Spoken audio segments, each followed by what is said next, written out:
This is Democracy Now!, democracynow.org, The War and Peace Report. I'm Amy Goodman with Nermeen Sheikh. I want to turn now to two members of the Russian feminist punk group Pussy Riot, who arrived in New York City on Tuesday. Nadia Tolokonnikova and Masha Olyakhina were released from prison in December under a new amnesty law in Russia, just a few months before the end of their two-year sentences for protesting Russian leader Vladimir Putin inside an Orthodox cathedral. Shortly after they landed here in New York, the two Pussy Riot members gave their first public appearance here in the United States at a news conference organized by Amnesty International. They spoke in Russian, and they were translated by Nadia's husband, Pyotr Verzilov. I had a chance to ask them a question.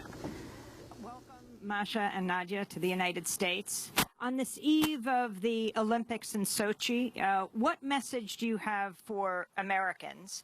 And if you had a chance to ask both of our leaders one question, President Obama and President Putin, what would you ask each of them? Насколько мы знаем позицию американского политического руководства, это бойкот Олимпиады. As well as we know the position of the American political leadership towards the Olympic Games, it's something like a boycott. Но, естественно, речь идет о политическом руководстве, не о гражданах Америки, часть из которых наверняка в России окажется. But of course we're talking here about the political leadership, not about U.S. citizens who will of course be in Russia during these games. Важно обратиться именно к этим гражданам сейчас. So it's important to make a statement towards these people, American citizens who will be in Sochi. Мы хотели бы, чтобы вы посмотрели Россию и увидели нашу страну за олимпийскими объектами. We would like for Americans to really look at Russia and see Russia beyond the images of Olympic objects and buildings. Эти объекты, они к нашей стране никакого отношения не имеют. Это инородные объекты. These objects have no relation to Russia. They're foreign objects in Russia. Единственное, что соединяет их с нашей страной, это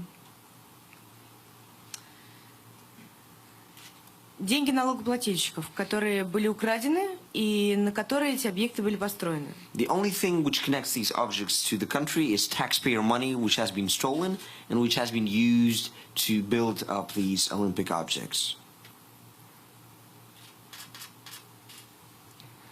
Что касается вопросов, мне сформировался, скорее, призыв, чем вопрос. Призыв не стесняться говорить все то, что вы реально думаете, находясь во время своего визита в Россию. Это к президенту Обаме. И не стесняться говорить это публично. В смысле? Не будет в России. Но он когда-нибудь будет в России? Он приезжает в Россию, иногда это бывает. So in regards to President Obama, I would say it's not a question but more of a call.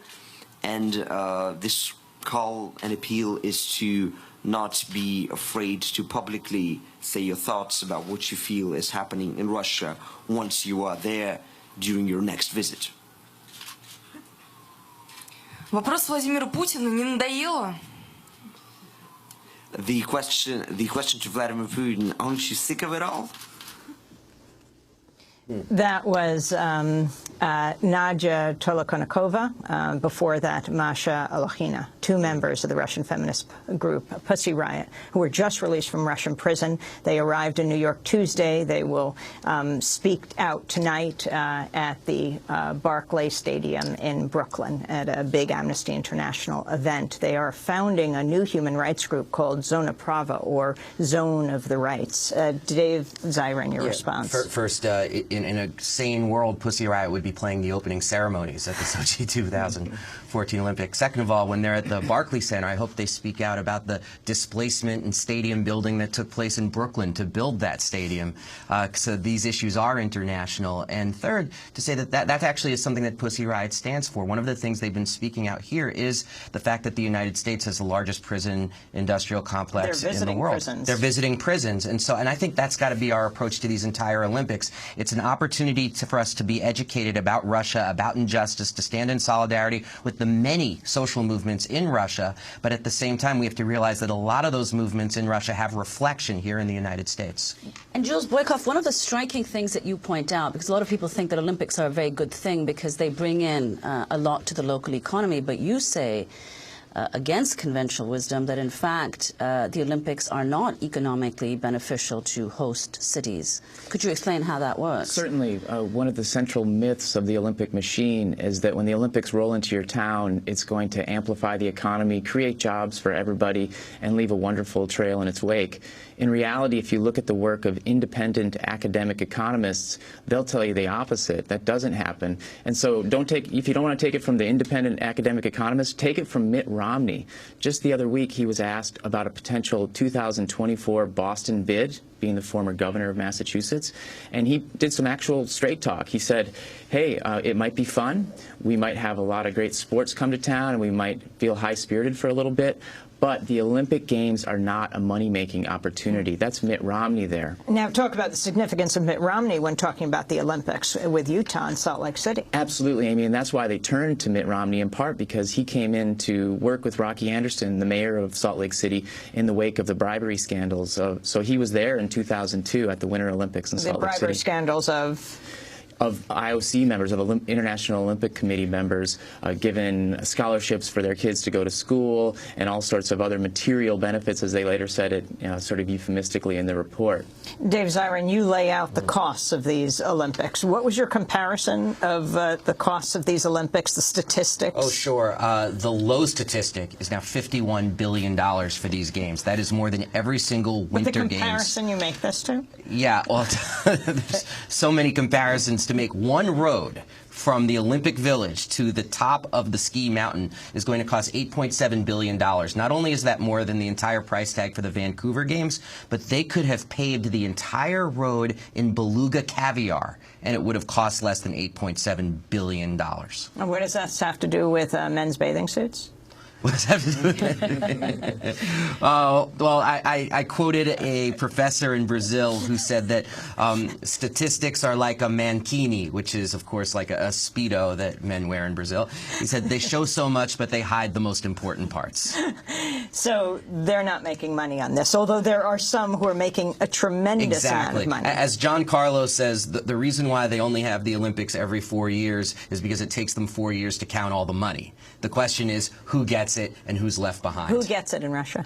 Oh, it's going to be a combination of the Russian state and the Russian plutocracy that exists. I mean, and all of these things are so interwoven that we're actually now having complaints of the Russian plutocracy because they're being enacted with what they're calling the Putin tax, where Putin is now tipping into them to say, you need to help me pay for these things. We just lost $30 billion and we're $40 billion over budget. And Jules Boykoff, you too are an Olympic athlete. You were on the Olympic soccer team. Did you relate to what Samantha Atroci was describing in this very painful, from 11 years old, odyssey she took, sponsored partly by Verizon until Verizon pulled out, and what it meant, ultimately leading to the censorship at the Olympics about what you can say? Well, I can certainly relate to the strict regime that was imposed on the athletes. To be clear, I played for the U.S. Olympic soccer team from '89 to '91, so I didn't make the final cut for Barcelona '92. So I didn't actually participate like Samantha did in an actual Olympics. But nevertheless, did play internationally against the Brazilian Olympic team, the Yugoslavia existed then, Czechoslovakia existed then. In fact, we played against the Soviet Union at the time. And, you know, one thing that was really striking to me, we played in this French tournament, and we were not getting rooted for. As a naive 19-year-old, I thought, oh, everyone was going to cheer for the United States, and it really put this thought in my mind when I went home. You got to figure some of these things out, and so I did. Went home and started to do a political excavation of what might be going on here, where we got the French cold shoulder around the country. The New York Times says today the State Department has recommended that fans take the batteries out of their cell phones, which could become locating beacons or bugging devices in the hands of the authorities. I have to say, on top of that, too, they've also told the U.S. Olympic athletes to actually break from tradition and not walk around Sochi wearing their USA gear, their sweat outfits, for fear that that would make them a target for terror attacks, which are also something that's a high level of concern because the Olympics are being held so close to the theater of the Chechen wars, which have taken the lives of 160,000 people over the last 20 years. So whether it's the Russian state or whether it's Chechen rebels or people who've had family members killed in that war, I mean, this is an act of incredible hubris by Putin to put the games here, and it's put a lot of people's lives at risk. Helen Lunsky in Canada, as you wrote your second book on the Olympics and particularly focused on Sochi 2014, what surprised you most? It surprised me that there were so many parallels with the attitudes towards sexual minorities in Putin's Russia and in other parts of the world. So I didn't want to demonize Russia as being the only place with these kinds of attitudes and policies. But more important, what struck me were the parallels between the IOC and Putin's Russia. And my conclusion is that those two, the IOC and Putin's Russia, deserve each other. They share so many characteristics: the moral bankruptcy of their leadership, the fraudulent voting processes that still go on within the IOC, and I don't have time to document them, but they're in the book. The attitudes towards gays and lesbians, specifically, the IOC is quite satisfied with gay and lesbian invisibility in sport, as is the wider world of sport. And Putin's Russia is enforcing lesbian gay invisibility.